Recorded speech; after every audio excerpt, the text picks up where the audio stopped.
دوستو تھوڑی سی مشکل آتی ہے تو ہم لوگ گھبرا جاتے ہیں، پریشان ہو جاتے ہیں، ہماری زبانوں سے ناشکری کے کلمات نکلنا شروع ہو جاتے ہیں۔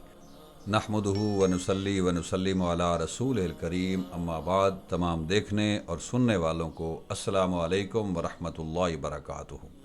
حضور تاجدار مدینہ صلی اللہ تعالیٰ علیہ وآلہ وسلم نے ارشاد فرمایا، قیامت کے دن 70,000 لوگ بغیر حساب کتاب کے جنت میں داخل ہوں گے۔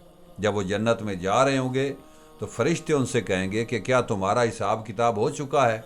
تو وہ کہیں گے کہ نہیں، ہمارا حساب کتاب نہیں ہوا، ہم بغیر حساب کتاب کے جنت میں جا رہے ہیں۔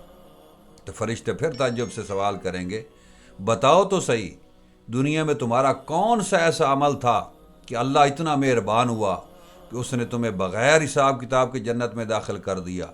تو وہ کہیں گے، ہم دنیا میں اپنے رب کا ہر حال میں شکر ادا کرتے تھے، مشکل وقت ہوتا تب بھی اس کا شکر ادا کرتے، آسانی ہوتی تب بھی اس کا شکر ادا کرتے تھے، اس لیے اللہ پاک نے ہمیں بغیر حساب کتاب کے جنت میں داخل کر دیا۔